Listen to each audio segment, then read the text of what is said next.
Hey, there you are. If you like the content I bring, your help is essential. For the channel to remain active and grow more and more, I need your support. Each new follower is a huge incentive to continue creating exciting stories and videos full of fun and adventures. Also, by subscribing, you help me convert this passion into sustainable work, which allows me to offer you even more surprising content. As soon as you don't forget to subscribe, please like and share. Your participation makes all the difference. In the Vasconcelos household, everything seemed perfect. Clara was the eldest daughter, the one who never made a mistake, the one who took care of everyone. She grew up hearing from her mother that carrying on the family name was an honor and a responsibility.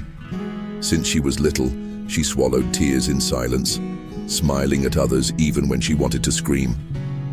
Her father, a respected businessman, always told her, "You are the pride of this family." But pride came at a price. Clara suffocated between appearances, between the obligation to be perfect and the desire to be just her. Her younger brother, Rodrigo, had always been the opposite, free, bold, reckless. And yet, he was the one who received affection without effort, apologies without demands. Clara pretended not to care, but deep down it hurt. She believed that one day, the effort would be worth it, that love would come, from her parents, from life, from someone who would truly see her. That was when she met Miguel, a young lawyer who had just arrived in town with an easy smile and a sincere look. He seemed to see in her what no one else could, the woman behind the armor. They started talking after a lecture on business law, and from then on, their meetings became constant. For the first time, Clara didn't need to pretend. With Miguel, she was vulnerable, she was human. Within a few months, they were in love. She introduced him to her family, and everyone approved, even too much. Rodrigo, her brother, who had always been distant, was the one who showed the most enthusiasm. "He's a good guy," he said, squeezing Miguel's hand too tightly.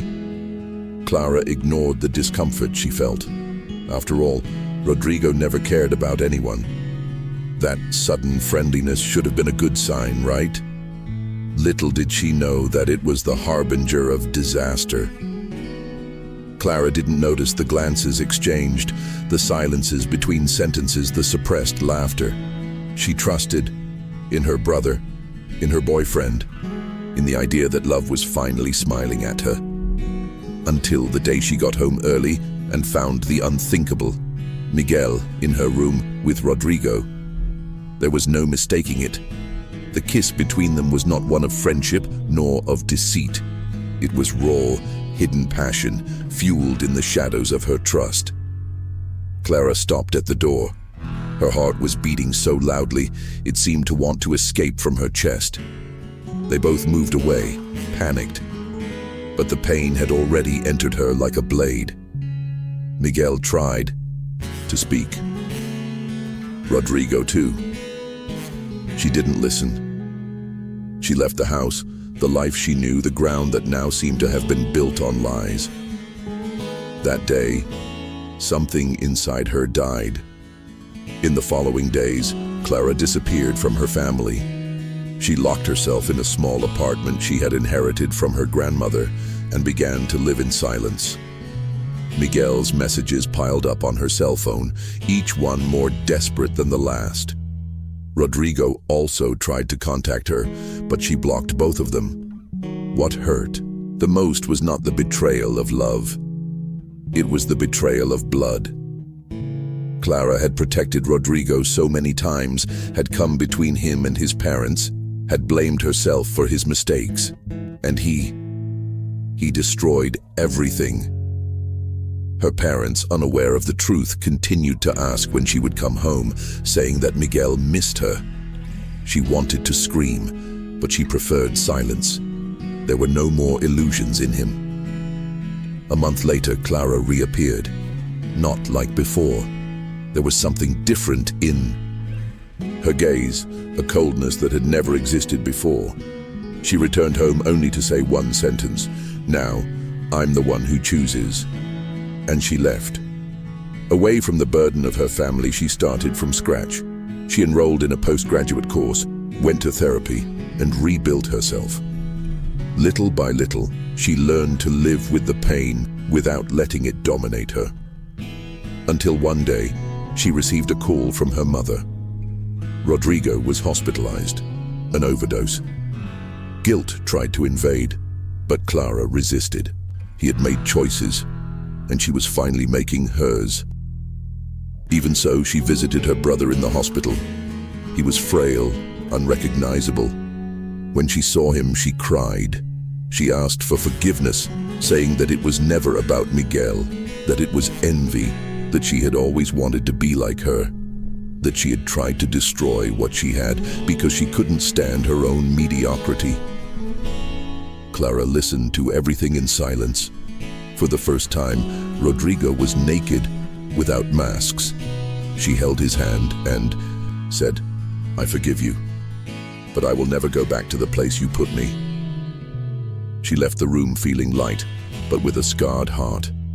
Forgiving wasn't forgetting, it was moving on. Months passed, and Clara rebuilt not only her life but herself. She became a reference in her field, was invited to give lectures, wrote articles, and inspired people. She never saw Miguel again. She learned from third parties that he had moved, that his name was now spoken with suspicion. This caused her neither joy nor sadness, only indifference. The love she had felt for him had dissolved, like a poison extracted from the body. One day, when looking in the mirror, Clara smiled. For the first time, she liked the woman she saw there. At an international conference, she met Rafael, an intelligent and sensitive literature professor. He didn't invade her life.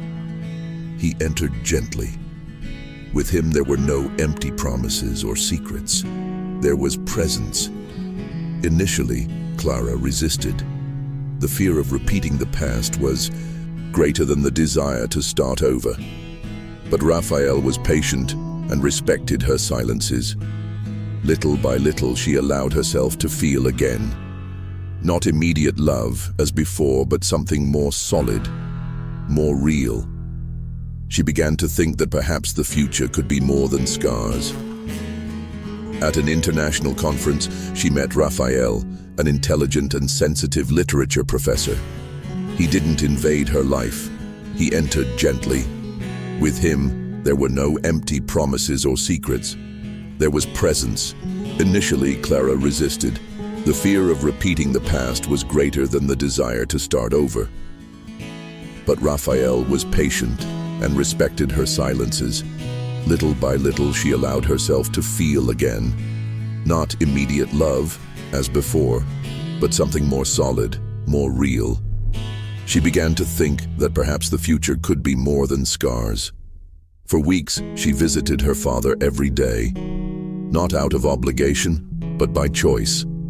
They talked about everything, including the things that were never said. Asked for forgiveness for never having truly seen her, for having demanded perfection when all she needed was love. Clara forgave him, but she did not forget. And it was in this process that she realized true love does not require sacrificing one's identity. Loving someone, she learned, does not mean nullifying oneself. It means remaining whole. And she felt whole now, even amidst loss. The morning her father died, Clara was by his side. She held his hand firmly, courageously. She did not cry. She had learned that tears are not the only way to express pain. She returned home alone and wrote in her diary, "Today, I buried the man who shaped my wounds, but he also taught me, even without meaning to, how to heal them." She closed the notebook and took a deep breath. She was free, not from memories but from the need for approval. Now she was walking on her own. A few weeks later, Rafael proposed. Not with expensive rings or luxurious dinners, but with a simple note. "Shall we continue writing this story together?" Clara cried. Not with sadness, but with recognition. She said yes, not because she needed him, but because she wanted him. And that was the biggest difference of all. The wedding was discreet, intimate, with few guests. Rodrigo, sober for months, was present. When he saw his sister walk down the aisle, he cried, for the first time with gratitude. Clara's new life wasn't perfect, but it was real. She still had difficult days, memories that came back like ghosts. But now she knew how to deal with it. She knew how to accept herself. And most importantly, she knew how to say no. The old Clara would have swallowed everything to keep the peace. The new one created her own limits. She learned to recognize abuse disguised as affection. She learned that blood ties don't force anyone to carry the weight of someone else's guilt. She was free, and this freedom was her greatest achievement. Years later, when she wrote a book about her journey, Clara received hundreds of letters from women who saw themselves in her story. Her words became a balm for other wounds, and then she understood. Her pain was not in vain. Everything she had experienced, every tear, every betrayal, had shaped her not as a victim, but as a strength. The book became a success, and Clara began to travel the world, telling how she survived and flourished. Her name was now synonymous with courage. One afternoon, while walking through a bookstore, Clara saw a girl reading her book, her eyes filled with tears. She sat down next to her and asked, "Are you enjoying it?" The girl simply replied, "You saved me." Clara smiled. There, in that moment, everything made sense. The disappointments, the cuts, the new beginnings. Each step had led her to this point. The pain no longer defined who she was, but it was part of the path she had traveled. And today, she was a beacon for others. Because in the end, Clara didn't win despite the pain. She won with it.